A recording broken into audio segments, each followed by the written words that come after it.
হয়ে গেল তাই না? নো নো, তেমন বেশি না, একটু আগে আসছি। কোথায় যাবো? চলো ডিনারে যাবো, দেরি হয়ে যাচ্ছে। চলো চলো। চলো না, আগে একটু কথা বলি তারপর যাই। কে? আচ্ছা বলো, তুমি কি আমার শো আজকে শুনেছো? সরি। I knew it. আরেকটা জিনিস তোমাকে বলা হয়নি, আমি জার্মানি যাচ্ছি। কালকে কবে ফিরছো? আমি দুদিন। দুদিন না, আমাদের একটা প্ল্যান ছিল। ও হ্যাঁ, সেটা তো ক্যান্সেল করতে হচ্ছে, কারণ এত বড় একটা প্রজেক্ট একটা মিটিং এর জন্য যদি ছুটে যায়। যাও, it's very important for you, যাবাই তো। Don't be silly, just hang up না। আমি আসি দুদিনই তো, দুপুরে প্ল্যান করব, আউটিং এ যাব, will have fun. Please try to understand. আচ্ছা ঠিক আছে, চলো। It's my girl, I love you. Hello everyone, welcome to my show. আমার কথা হয় সকালে, আর আজকে চলে এসেছি রাতে। কেন এসেছি যে আপনার সারাটা দিন কেমন কাটলো সেটা জানার জন্য। সারাদিন খুব একটা ভালো কাটেনি, হয়তো কিছু কিছু মানুষের জন্য সার কেটেছে। আর আপনার দিনটা কেন ভালো কাটেনি, কি খারাপ হয়েছে, কথা মন্দ লাগার কথা আমাকে যদি কিছু জিজ্ঞাসা করতে চান বা আমার এখনই আমাকে এসএমএস করতে পারবেন 2343 এই নাম্বারে। প্রাইজলি আজকে আমরা কথা বলতে পারবো, আড্ডা দিতে পারবো। আর যদি আপনারা আমার সঙ্গে কথা বলতে চান তাহলে কল করুন 0962 এই নাম্বারে। বলছেন কোথা থেকে বলছেন? হ্যালো, নীরা বলছিলাম কুমিল্লা থেকে। আমি কেন জানি ভয়েসটা শুনে মনে হচ্ছে টাইমটা খুব বিষণ্ণ যাচ্ছে। Am I right? আব্বু, আমি আমার লাইফে খুব ক্রাইসিস একটা টাইমে আছি। আমি একজনকে ভালোবাসি, কিন্তু তাকে আমার পরিবার একদম পছন্দ করে না। আমার ফ্যামিলি থেকে আমার বিয়ে ঠিক করেছে। এখন আমি কাপড় চোপড় পালিয়ে যাব বলে আমার বয়ফ্রেন্ড আমাকে নিতে আসছে। আমি ঠিক বুঝতে পারছি না, আমি এত কনফিউজ, আমি কি করব? যাবো কি আমি যাবো না, আমি কিছুই বুঝতে পারছি না। একটু বলেন না আমি কি করব? পালিয়ে যাবে? এরা তোমার কি মনে হয় এটা কোনো রাইট ডিসিশন হতে পারে? ছোটবেলা থেকে দুটো মানুষ আমাদেরকে আগলে রেখেছে, বাবা মা। তুমি যখন খুব কান্নাকাটি করতে, ধা পেতে, বন্ধুদের সঙ্গে ঝগড়া করে বাসায় ফিরতে, তোমার মনটা ভালো কে করেছে? তোমাকে কি আগলে ধরে রেখেছে? আজকে তুমি একটা রিলেশনশিপের জন্য, তোমার বয়ফ্রেন্ডের জন্য তোমাকে ছেড়ে পালিয়ে যেতে চাচ্ছ। বাবা মা তোমার উপর রেগে আছে, হয়তো তুমিও তোমার বাবা মার উপর এখন রেগে আছো, কিন্তু তোমার ফিউচার, তোমার প্রেজেন্ট সব বাবা মা তোমাকে একটা ভালো ডিসিশন দিচ্ছে। তুমি তোমার বাবা মাকে ছেড়ে চলে যেতে চাচ্ছ। এখন আসতে পারে যে তোমার বয়ফ্রেন্ড তোমাকে ছেড়ে চলে যেতে পারে, কাছে যাবে না। তোমার পাশে তোমার বাবা মা থাকলো না। তোমার চিন্তা করো, তো বাবা মা আমাদের যে কথাটা বলে আসে সেটা কি আমাদের জন্য রং থাকে নাকি রাইট? তো যদি তারা বলে থাকে এই বিয়েতে তারা রাজি নয়, নিশ্চয়ই এর পিছনে একটা কারণ আছে। যদি এর কোনো সলিউশন থাকে ওটা সলভ করো। যাওয়া আমার মনে হয় না এর থেকে বেশি কেউ একা হতে পারে। এই ডিসিশনটা পুরোপুরি রং। তুমি চিন্তা করো। এবং তুমি তোমার বাবা মা তোমার পাশে ছায়ার মতো থাকবে, বয়ফ্রেন্ডের সাথে পালিয়ে যাবে। Now it's up to you. Thank you. Thank you Ira, and yes, best of luck for. শুনতেই পেলেন, মানুষ যখন এরকম প্রবলেমেটিক সিচুয়েশন ফেস করবে তখন চায় কেন? এই টাইমগুলোই কিন্তু আমাদের লাইফে লেসন। বাবা মার কাছ থেকে বা পালিয়ে যাওয়া, এটাই কি রাইট ডিসিশন? আমার কাছে মনে হয় না। সো আপনাদের এরকম আরো অনেক কথা আমি শেয়ার করতে চান, তাহলে কল করতে পারেন 09611 এই নাম্বারে। তুই তো সবাইকে ছাড়িয়েছিস, অনেক মডেল হতে চলেছিস। দূর।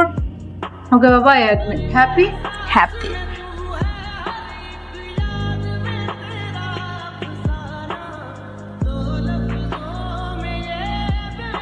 আরহাম সাহেবকে দেখছি না যে অনেকদিন হলো। মহা ব্যস্ত, আজ জার্মানি আর নাহলে কাল নরওয়ে। বিগ শট বলে কথা। রিলেশনশিপে প্রবলেম হয় না? মানে খারাপ লাগে, মাঝে মাঝে বেশ খারাপ লাগে। এমন হলে তো খারাপ লাগাটাই স্বাভাবিক। ইয়েস জি, আমি আর যে তরুণের সাথে দেখা করতে এসেছি। এখন অ্যাপয়েন্টমেন্ট ছিল না, আসলে আমি ওনার ফ্যান। তাহলে আমি একটু আপনার সাথে কথা বলি, কথা বলে দেখি। জি নিশ্চয়ই। জি, আপনার নামটা একটু বলুন। জি, আমার নাম রাজন। রাজু, ঠিক আছে, আপনি একটু বলুন।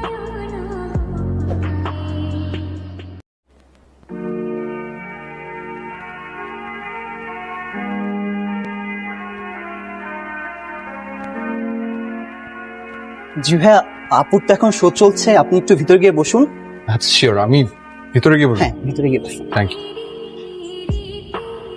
Excuse me, Raju. জি। আমি তো কেমন আছেন আপনি? ভালো আছি। বসুন না। আমি আপনার শোর ভীষণ ভক্ত। অঙ্কিতা আছি। Thank you so much. আপনি আমাকে খুব বেশি সময় দেবেন, আপনি নিজে তারার মধ্যে আছেন। আসলে কি একটা ছোট্ট উপহার দিতে চাই, না, তোর সাথে কোনো গিফট একসেপ্ট করি না, সো প্লিজ। একটা গিফট, এটা অ্যাকসেপ্ট করতেই হবে আপনাকে, প্লিজ। White rose. আপনি কি করে জানলেন যে হোয়াইট রোজ আমার পছন্দের? আমি আপনার একজন অনেক বড় ভক্ত, তাই থ্যাংক ইউ সো মাচ। ঠিক আছে, আমি তাহলে আজ উঠি। ভালো থাকবেন। জি, আপনিও ভালো থাকবেন, and thank you. You most welcome. আমি তাহলে আসি। ভালো থাকবেন। অনেক ভালো লাগলো আপনাকে দেখে। সেলফি তুলবো। ঠিক আছে, আগে তো বয় অর্ডার। মোবাইল রেখে আসছি ডেস্কে, চার্জে দেওয়া ছিল। নিয়ে আসি একটু তাড়াতাড়ি আর প্লিজ। ওকে, তুই খাওয়া দেখতে। আচ্ছা ঠিক আছে। ও হাই। আসবো। শিওর কাম। আমি কিন্তু ভীষণ লাকি যে আপনার সাথে আবার দেখা হয়ে গেল। আপনার ফ্রেন্ড কোথায় গেল? ও ও অফিসে ফোন রেখে এসেছি। আপনার কি খবর? এই তো আচ্ছা, আপনি কেমন আছেন? বাই দ্য ওয়ে, সেদিন কিন্তু আমি আপনাকে চা কফি কিছুরই অফার করি। যেটা খাচ্ছেন এটা আমার ট্রিট। এটা বিল দেওয়া হয়ে গেছে। ঠিক আছে, এটা শেষ করবেন, তারপর একটা অর্ডার করবেন, সেটা আমার ট্রিট। আচ্ছা ঠিক আছে। তারপর আপনি নর্মালি কি করছেন? কৃষিকাজ। কৃষিকাজ? সিরিয়াসলি? হ্যাঁ সিরিয়াসলি, অবিশ্বাস করার কি আছে? বিশ্বাস অবিশ্বাসের ব্যাপার না, নর্মালি কেউ স্টাডি কমপ্লিট করে, এটা আমার জানা ছিল। তাই এগ্রিকালচারে। ওয়াও, সাউন্ডস সো কুল। আসলে আমার কাছে মনে হয় জীবনটা ব্যস্ততার মধ্যে দিয়ে পার করে দেওয়ার জন্য না। প্রচন্ড ব্যস্ত থাকলে হয়তো লাইফে অনেক শাইন করা যায়, কিন্তু পাওয়া যায় না। নিজের কাছের মানুষদের সময় দেওয়া হয় না। সো আমি চাই না এভাবে জীবনটা পার করে দিতে। Choose my dream for my self. কটা মানুষ এক্সপিরিয়েন্স করেছে পুজ ফসলি মাঠে হাত বোলাতে কেমন লাগে, নরম সবুজ ঘাসে পা রাখতে কেমন লাগে, পুকুরে ব্যাং ঢিল ছুটতে কেমন লাগে, মাঠের সরু আইল ধরে হাঁটতে কেমন লাগে। খুব কম মানুষের এক্সপিরিয়েন্স আছে। মানুষ এভাবে ভাবতে শিখেছে। আসলে শহর আর যান্ত্রিকতায় ভরা জীবনের বাইরে এই যে একটা জীবন আছে, সেই জীবনের ছায়া আছে, যেটা বুকরণের উচ্ছ্বাস তৈরি করে, ভালো লাগা তৈরি করে। আমি অনেক বেশি বেশি বলে ফেললাম। হবে হয়তো, কিন্তু আমি লাকি না। Least 1% on that is. কি কি চাষ করেন আপনি? অনেক কিছু, ফল, মাছ, মস্তিষ্ক, সব।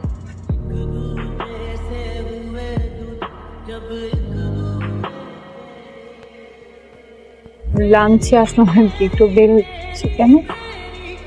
কেমন নাম?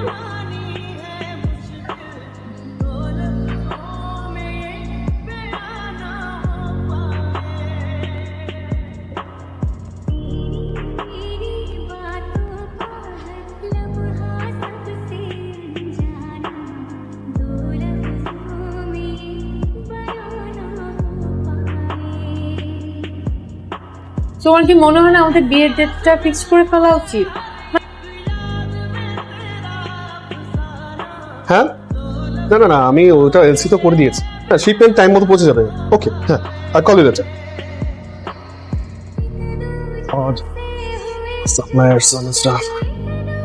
হ্যাঁ, না আমি ওটা বলে দিয়েছি। ওটার সাথে কথা বলুন, আর যিনি প্রোডাকশন ম্যানেজার আছেন উনি দেখছেন জিনিসটা। আর যদি না হয় তাহলে আমাকে জানিয়ে। ওকে, by. Wait a second. You have just one hour left. Just a minute. Okay, thank you. তুমি একটা কাজ করো, তুমি এটা উবার ডকে বাসায় চলে যাও, completing your coffee and staff. আমি পর তোমার সাথে কথা।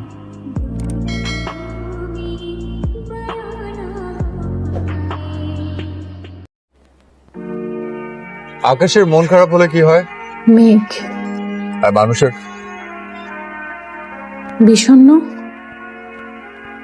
বিষণ্ণ কেন? আচ্ছা, কোনটা বেশি দামি, সম্পর্ক নাকি সফলতা? সম্পর্কহীন সফলতা একটা খাবার প্লেটে সোনার আপেলের মতো, অনেক দামি, কিন্তু ক্ষুধা মিটবে না। আর কর্মক্ষেত্রে ব্যর্থ, কিন্তু ঘরের মধ্যে দুটো হাত পরস্পরকে আগলে রাখার মতো। মানুষ সম্পর্কে বাঁচে, প্রাচুর্য না।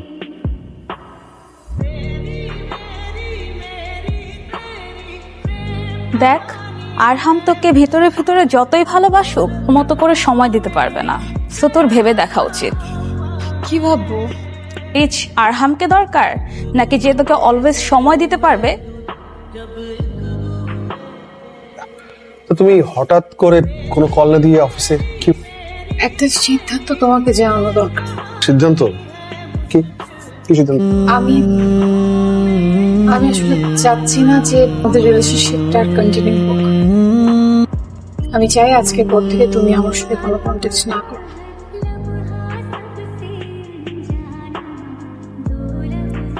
তুমি কি আমার সঙ্গে একটু দেখা করতে পারবে? খুনি। ঠিক আছে। তুমি সেদিন বলেছিলে মানুষ সম্পর্কে বাঁচে, চুপছে না। আজ আমি প্রাচুর্যের সমস্ত দরজা বন্ধ করে তোমার সামনে এসে দাঁড়িয়েছি। একটা সহজ সরল জীবন কাটাতে চাই তোমার পাশে। দিবে? একটা গল্প শোনো তাহলে। এক তুমুল জনপ্রিয় আরজে আর তার অন্ধভক্ত তো ফুটফুটে মেয়ে।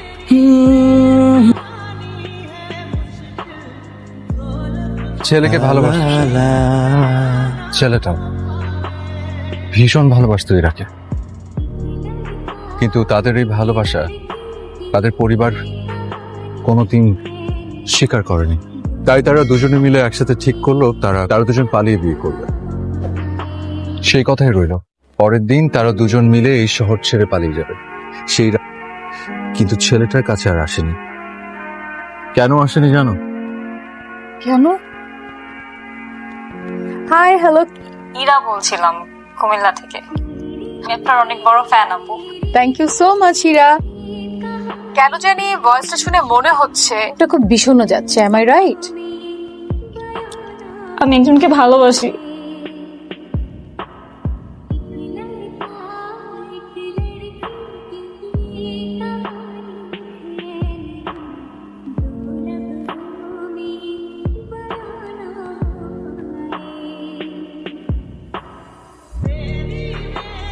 অথচ আমার জীবনের সবচেয়ে বড় জায়গাটার ব্যাপারে সিদ্ধান্ত দিয়ে দিলেন।